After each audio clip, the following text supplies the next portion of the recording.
Welcome to From the White Pill Box, the podcast where we stomp on statism and find the white pills along the road to a stateless society. I'm your host, Mark Maresca. I'm the author of the Substack articles of the same name, From the White Pill Box, content specifically for the already red-pilled, libertarians, voluntarists, anarchists, people who've overcome the myth of statism or are close to it. It's easy for us to be black-pilled, to believe evil will win.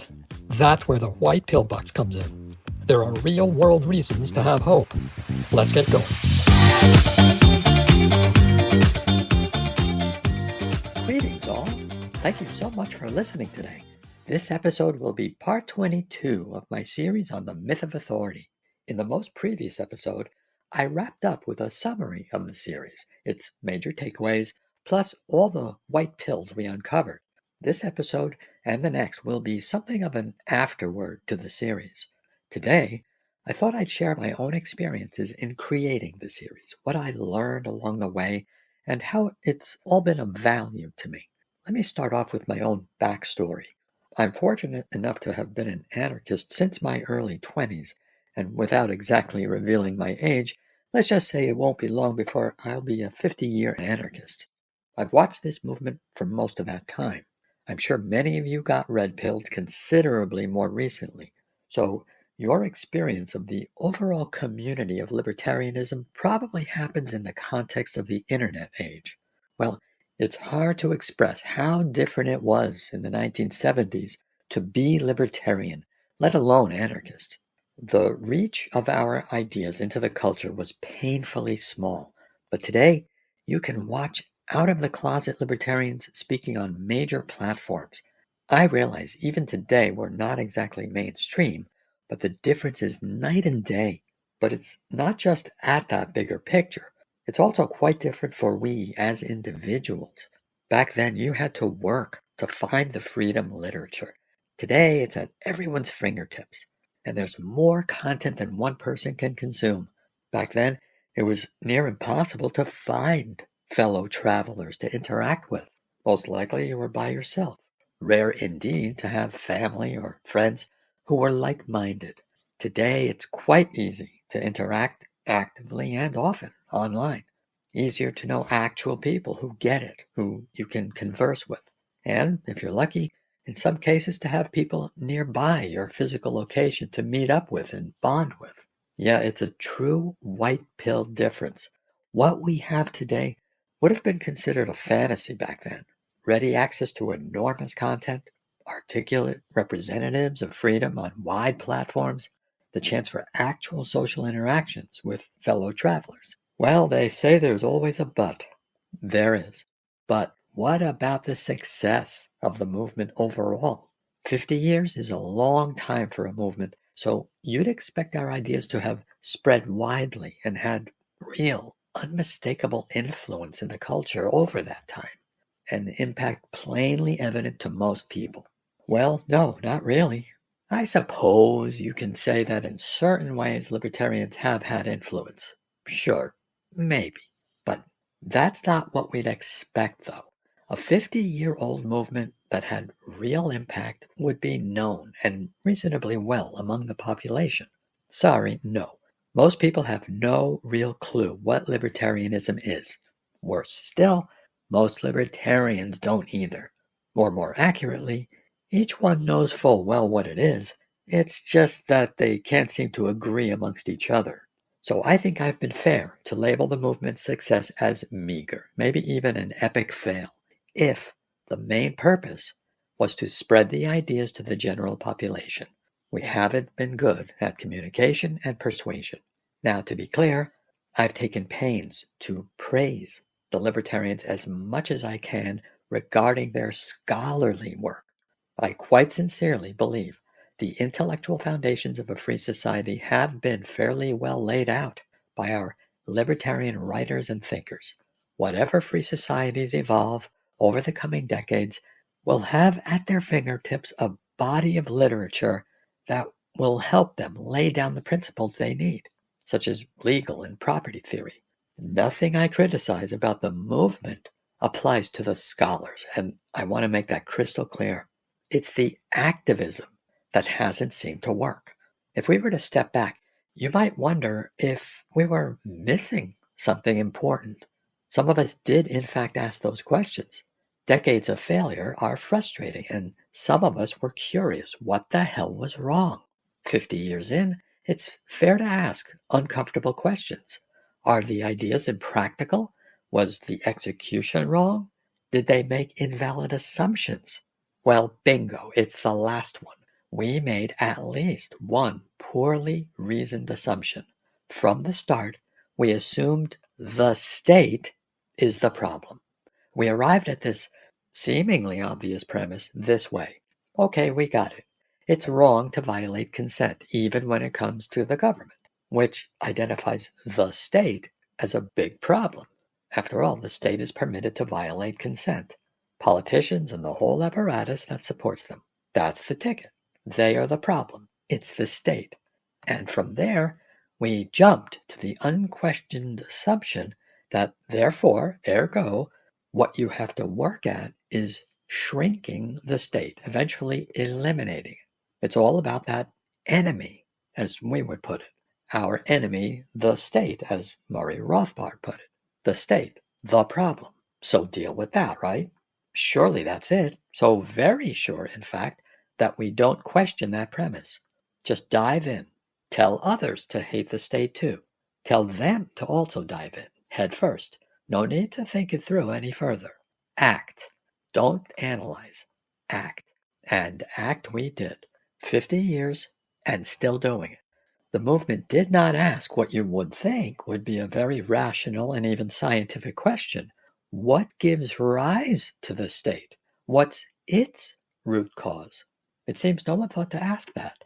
Now for me, it was maybe 2018 or 2019 when I came across the few books that actually broke serious new ground in understanding statism. They laser focused on the myth of political authority. Larkin Rose's The Most Dangerous Superstition and Michael Huemer's The Problem of Political Authority. By the way, I do realize prior work had offered glimpses into their insights well before that. But these two books target the myth of authority analytically and systematically. You come away realizing that something like the state can't really get off the ground without enough people believing it in the first place. The importance of this can't be understated. For Pete's sake, it identifies what causes the state. Now, it may not have been very exciting, like Einstein explaining relativity, but it's a critical insight nonetheless. So what did the movement do with this? Ignored it, pretty much. Yep, ignored the root cause. For decades, we were wondering why progress was grindingly slow, and here is a clue that we haven't struck at the root. And crickets. Nah, let's just keep doing what we're doing. But for whatever reason, it struck me that this insight cracked the code. By identifying root cause, it opened up avenues to explore, to give us something to think about. So the next thing I did was search for content providers who agreed, who were leveraging this insight. I searched for other books, research, psychological analysis, and so on, to understand how this works, why it happens. How does the myth actually result in the state? Is this a clue to why it's so hard to get red-pilled? Does it offer more grounded speculations about the transition to a free society? But nothing, at least nothing I could find, nothing showing how a declining belief in political authority works. No scholarly work, and no major communicators in the movement jumping on it. It was still all about dealing with the state, on the playing field of the state, playing the game as if the state is still the root problem. So eventually I said to myself, well, if I can't find any other sources that have given this thought, then I'll think about it. I knew I had at least one white pill, the fact that the root of the state was identified, right? Finding the root cause of a really evil thing seems like a good discovery. Who knows where that can lead if you give it a bit more thought? And that was the motivation for my decision to do a series within my white pillbox content, a deep dive exploration of the myth of authority, to think it through, taking real world observations and reasoning as best I could to see where it led, to use that key insight to unlock as much as I can. Now, I had a specific goal in mind as well. I assumed, there's that word again, that whatever I uncovered would be useful in improving our messaging. I presumed the only meaningful strategy was getting people over the myth, basically by shifting center focus from the state to the myth. You'll see that emphasized during the first half of the series. But if you've listened to the series, you'd notice that the perspective on strategy changed as the series progressed. Yes, turns out I learned along the way. So let me take a quick tangent to help explain that. Digging into this subject is quite a task. As I said, no one seems to have done it in any depth except in the books I mentioned. So I had a lot to get my arms around. I had two basic choices on how to attack it: book form or series form. A book would require doing the work ahead of time before publishing it, obviously. Nothing to show until it's done. Or a series done in discrete chunks. Of course, the advantage of a book is that once it's done, you've got a cohesive, neatly arranged work, reasoned out, smooth, all tied in a knot. Problem is, along the way, my audience gets nothing. Since this is not a full-time job for me, I could be silent for quite a while.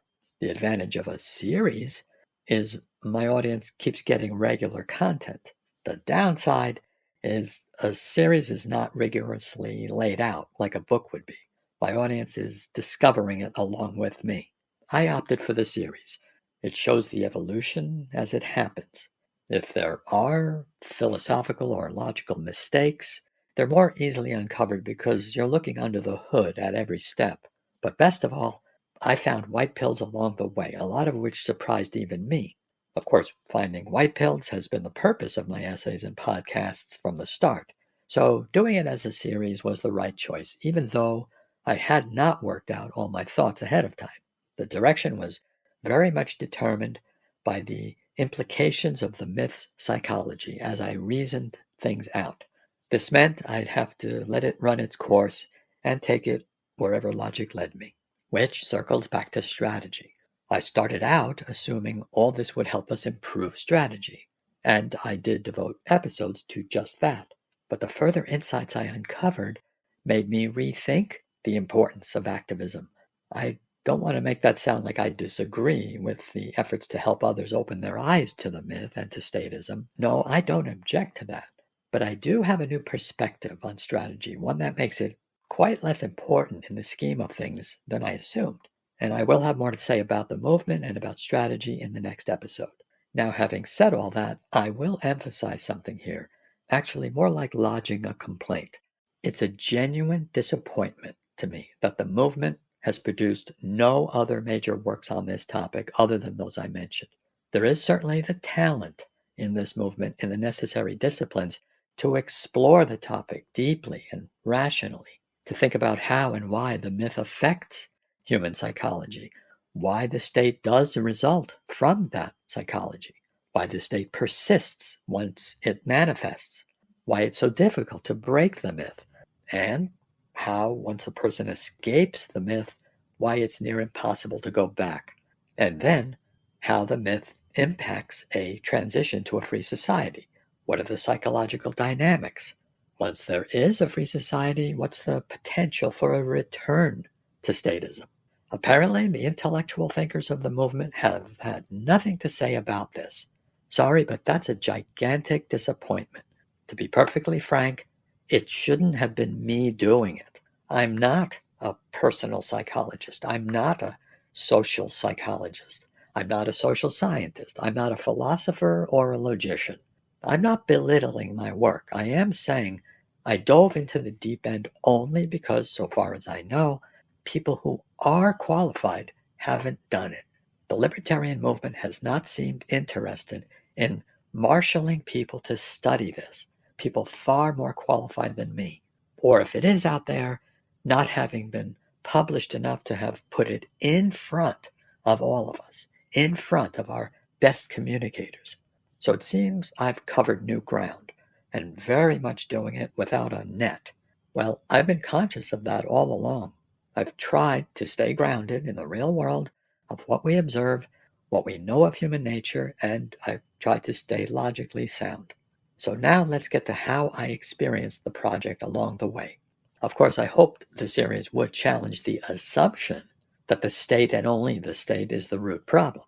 I wanted you to question that and understand the root of the state is the myth of authority. But so much rippled out as I did the series. Unexpected white pills, challenges to my own thinking. So let me share some of my surprises.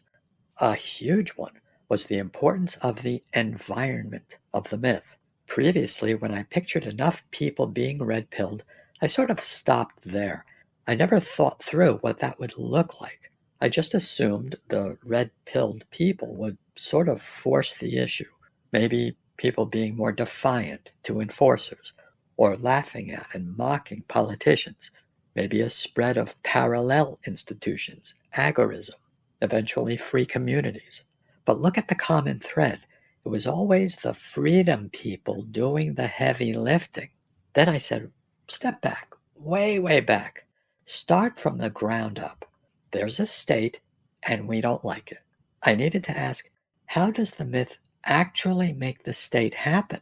I came to see the psychological process. The myth is an idea in the head, an idea that manages to take form in the real world, the state. There's a cause and effect at work. Eventually, I worked out that it happens this way. The myth triggers human behavior. We act out the belief in words and actions. So that's the myth manifesting as social behaviors, a social environment that, you might say, advertises people's desire to be dominated. Example, lots of people say, there ought to be a law. That sense is evident in the air, in the environment. It's a cumulative advertising announcing we want rulers. Next, these behaviors, this environment, attracts, like a magnet, people who like bossing others around. It's an environment conducive to statism, exactly like a real magnet attracts metal, or raw meat attracts flies. The environment of the myth attracts dominators, the people I call the bullies. I use that term to refer to the enforcers, like police and military, and the politicians, the people who hold the legal and physical means to use violence to get what they want. So here we have a describable sequence of cause and effect. I'll go through it again because it's the crux of the psychology. The myth makes us have a desire for rulers. The desire is represented in actions. The actions are part of the environment, cumulatively advertising our desire for rulers. The bullies respond. They take the power offered by the people, the myth believers. The state is the result. Cause and effect. The myth as the root cause of the state. Well, another surprise came when I considered what happens if the myth erodes. Clearly, people's actions would less reflect the desire to be ruled. Well, extend that to where there's noticeably less desire to be ruled. It didn't take long to realize this changes the environment. What was a welcoming, attractive environment for the bullies gets less so as the myth falters. Well, if the environment is less attractive, they are not as much motivated as they were before. And there it was. I finally saw the bullies as having a key role in the dynamic. Sure, the majority advertise their belief in the myth, but who is responding to the environment? The bullies. When the environment is screaming out, please dominate us, that desire to be dominated gets cheered into actually happening. But as the myth erodes, the environment doesn't scream that as loudly. So the bullies less want to dominate because the environment is a bit less bully friendly. So there it is. The bullies play a role, projected forward even more. If the myth tangibly erodes, the environment becomes tangibly, palpably less hospitable to the bullies, to the point where they very much don't want to even enter that environment. I can now describe the principle. Take the environment at any stage of the myth And we find the bullies or potential bullies always sense that particular environment and make their life choices accordingly. And we could now apply the principle. When the myth is strong, they're welcomed, and you see an impervious state. When the myth is weakening along the course of decades, the bullies feel it in kind. Along that way, the status of the myth's erosion is highly relevant. By that I mean it's changing strength from powerful to slightly eroding to more eroding to very eroding to really, really eroding. That status along the way produces a shrinking, bully-friendly environment and a growing, bully-unfriendly one. Simply put, and rather boring, actually, is you get fewer bullies over time. The eroding environment influences the bullies to back off as things get less comfortable. What's the eroding myth environment like in practice? Well, it's diverse. It's every possible way dissatisfaction can manifest, not merely isolated specific acts of defiance. It's much more an overall dispersed skepticism, resulting in an inhospitable, bully, unfriendly sense in that environment. And that kicks off yet another insight, another biggie for me. I started to realize I had not talked about how skepticism is part of the environment. I had seen only being red-pilled as making a difference, but actually any skepticism helps. It's all part of the environment. That's my bucket metaphor. You want the bucket to fill to the tipping point with skepticism. Well, that means a lot of blue-pilled but skeptical people still has an impact. In fact, that's most of what's filling the bucket.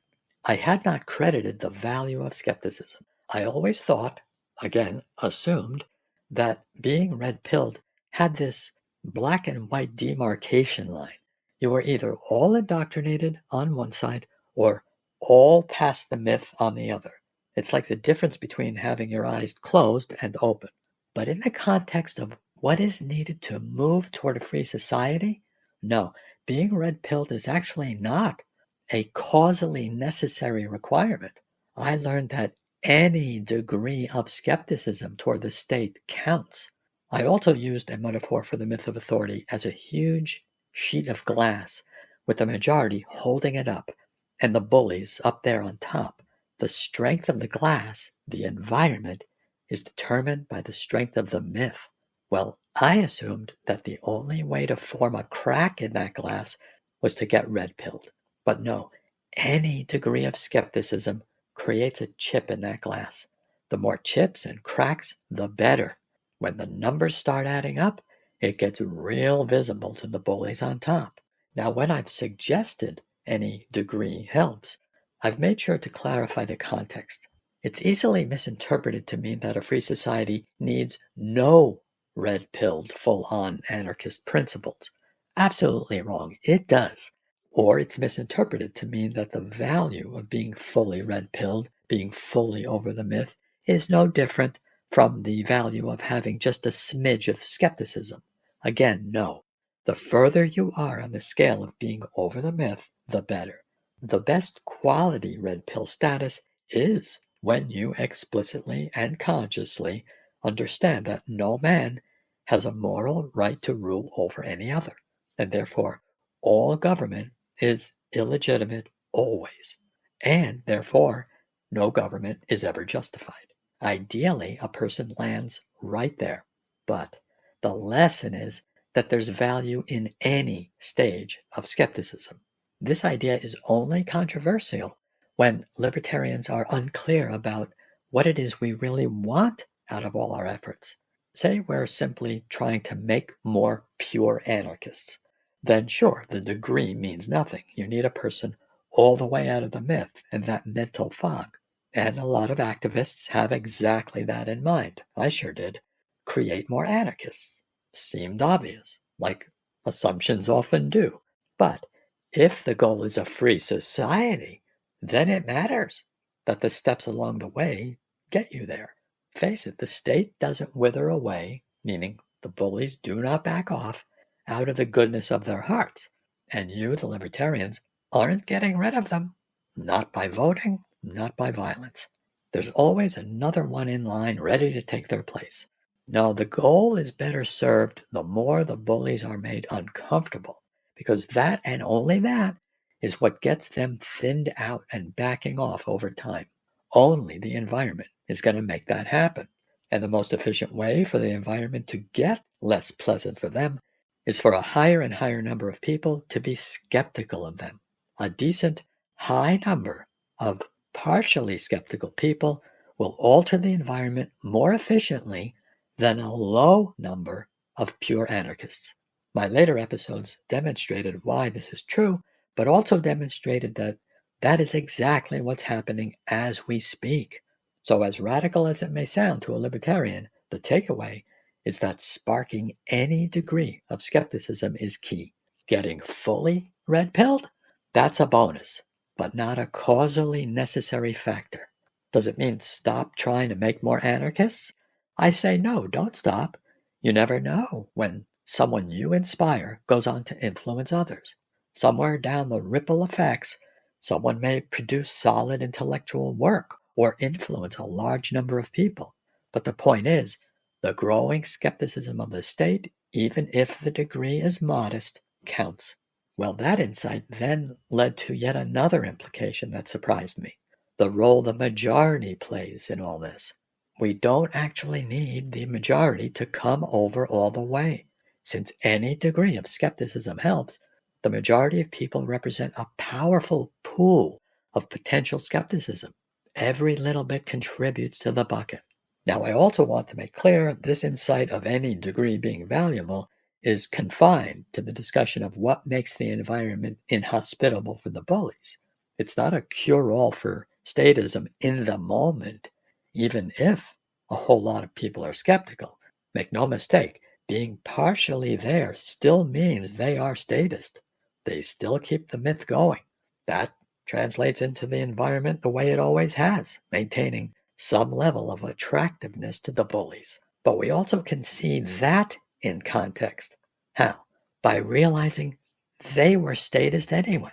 Their blue-pilled indoctrinated self was already part of the statist bucket. Partial skepticism subtracts from that. Some amount of indoctrination over there in the statist bucket has been moved to the skeptical bucket. That's why it's a white pill, and I say, take the win. Okay, I want to quickly repeat those key insights that were eye-openers for me. One, that the environment being bully-friendly or not so bully-friendly matters. Two, the bullies have a personal role by how they respond to that environment.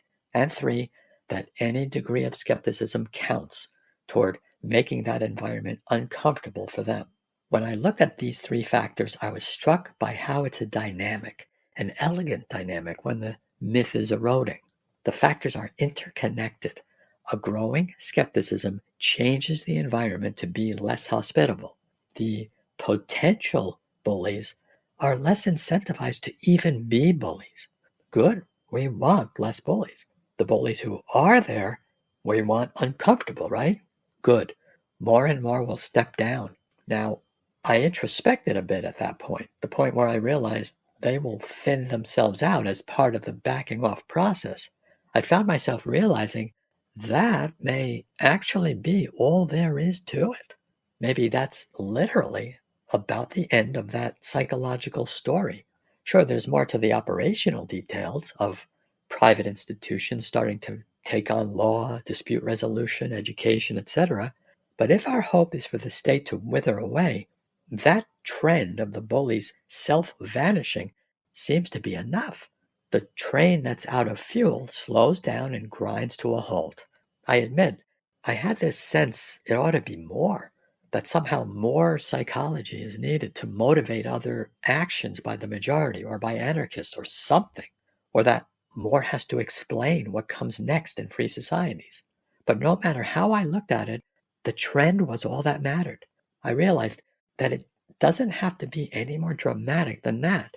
They, the bullies, thin out and back off to where there's no incentives left in that field, the field of government work. Eventually, no bullies. boring but true. Now, does disobedience count? That's a common assumption we hear in our circles. Once you get red-pilled, that's the jumping off point for disobedience. A lot of libertarians correctly sense that more disobedience does make it tough for the bullies. They sense that the environment, in this case an environment of disobedience, is challenging for the bullies, discouraging for the bullies, maybe even risky. But I think the mistake here is it's assumed that only disobedience makes the bullies uncomfortable. In fact, you'll find that perspective in some of my own essays. But no, skepticism in any form, in enough quantity, will inevitably manifest itself in the environment, even if only in smaller examples of dissatisfaction or non-compliance. Again, outright disobedience carries a lot of weight because it makes life personally and directly hard for bullies. I'm not discounting it, but the degree of skepticism matters, and that's especially important because the majority is a big population. Again, it's simple math.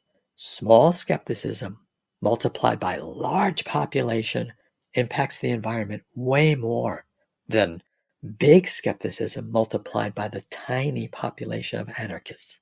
So anyway, when I thought about the bullies thinning and backing off, I thought ahead to the end stage of the transition.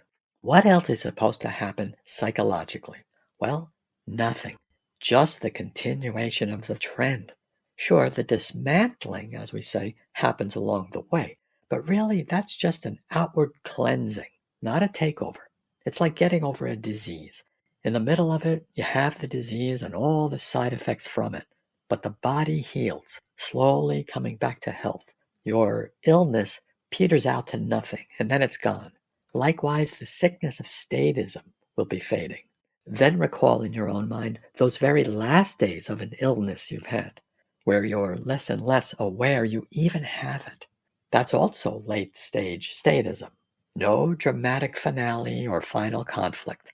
So the trend of growing skepticism, the slowly fading myth of authority, is indeed the thread connecting it all. Skepticism leading to less hospitable bully environments, leading to less bullies, until no bullies. A quite undramatic, almost boring transition. And given it'll be non-dramatic, I think we can all stand to take a little humility pill and see that after the statism story is told, we're not the heroes. We just woke up earlier. And that insight for me took the focus off of getting people purely red-pilled, which had always been the frustrating part. How do we reach people? Now I see it's not as relevant as just getting them skeptical of the state. And not to beat a dead horse, but once again, if we can get a person to full red pill status, I'm all for it. But that's a bonus. And with all that said, it leads to how much we really need to do. But I'll get to that next time. Okay, well, that then led to yet another eye-opener for me regarding the numbers. Once again, I would count the number of red pills to determine the tipping point. Again, I even devoted an essay to this, putting much more emphasis on the numbers needed to get over the myth of authority for the transition to progress. I think in the former essay I came up with 5% red pill being enough. More recently, in this series, I landed on 10%, but of people showing any degree of skepticism of the state. And I still think these numbers are in the ballpark. And then we have the numbers regarding the size of the state. Wow, another biggie for me. Like you, I'm sure, I just flatly assumed that when we refer to the state, this encompassed every person working for the state, that somehow any paycheck recipient in the state is on equal footing with any other. But I discovered just how irrelevant most of the employees of the state really are in the transition. It kind of boils down to who has the guns. Yeah, sure, the bully-friendly environment makes it easy for the bullies. People don't have to be forced because they self-comply. And also, yeah, sure, the bullies' guns are their ultimate form of power. But in that bully-friendly environment, guns are their last resort. Again, self-compliance makes things easy. But an eroding myth means their power can't rely as much anymore on self-compliance. That leads to their last resort, their guns. No one likes the prospect of being pushed to their last resort. Last resorts are, by definition, never first choices and never favored choices.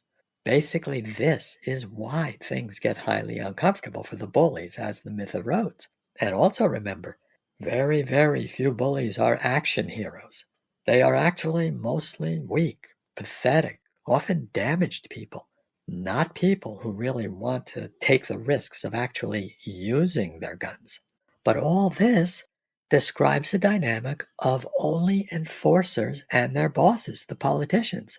This does not pertain to the clerks of the state, the admins, the HR staff, IT staff, cleaning crew, inventory people, and so on. No, the uncomfortable environment of the eroding myth is only felt by the bullies. Those clerks can't point guns at us. They only hold minuscule individual power, and the public doesn't bow to them. So when the environment is less hospitable to the bullies, it's not directed at the clerks, just the bullies. I realized the regular Joe employees of the state, the clerks, actually don't have the same experience of the environment of the eroding myth compared to the bullies. Remember, the bullies pose a standing threat to us. Every enforcer has a gun they can't point at us and, in theory, use. Any politician, judge, prosecutor can legally call out an enforcer when they choose, anytime, against anyone. They're unique in that way, holding jobs, allowing them to directly force men to do their will. The clerks pose no such direct and standing threat to force their will. They're not trained and armed by the state, and they don't have enforcers on speed dial. In fact, the clerks are as vulnerable as us. The bullies can and do bully them just as much as us. So for me, realizing that simple distinction, clerks and bullies, forced me to reevaluate the very size of the state. We can set aside the clerks, because the eroding myth is only a threat to the authority of those bullies. Okay, yes, it has a side effect that a shrinking state shrinks the clerk workforce, but most clerks do work that's needed in the private market. Jobs are available there for them, unlike the bullies, for whom their jobs of coercing others has no private counterpart. So, identifying the genuine bullies helped me really see the narrow scope of the state. The obvious next step was to count the bullies, which I did. For the United States, I got 3 million. That number really put the struggle toward a free society in perspective. Another eye-opener for me. Now I can look at the state as 3 million people. Just 3 million, needing to feel the effects of the environment. Imagine all this mess boiling down to the comfort or discomfort of just 3 million people. And finally, the insight of the bullies doing the backing off clarified for me that the transition to a free society will and needs to be emergent and organic. The whole libertarian thinking about how private companies would take over government functions might be a good elevator pitch, but I realize that phrasing carries too much of a sense that it would be a planned out process. Well, that only makes it harder to chip away at the myth of authority, because it still looks like some authority has to do the planning of the transition. Nope, a top-down planned anarchy is unnecessary, and anyway a contradiction in terms. Now I want to mention an objection or comeback I'm likely to hear, that I'm being too hopeful. Well, yes, of course it's possible I'm missing something. My observations, my reasoning, my projections might be too optimistic. Plus, I've acknowledged we cannot predict the future. But then again, it hasn't been pure speculation. After all, just because we don't know the future doesn't automatically mean all futures are equally possible. There are likely and unlikely futures. I think the continued erosion of the myth is most likely, because it seems most grounded in reality compared to all the possible futures we can imagine. The last topic I wanted to cover is the other way the series has been of value to me, besides opening my eyes to some major white pills. If I had to boil it down, I'd say it's helped give me more clarity. I value this in any intellectual pursuit, and this Myth of Authority series has accomplished exactly that. A clear understanding of what's happening in the world, the ability to assess real-world details in terms of principle, to gain perspective on statism and our goal of human liberty. I was forced to confront my assumptions. This only reaffirms we always have to be on guard and be prepared to think through our premises, be ready to challenge presuppositions at any time.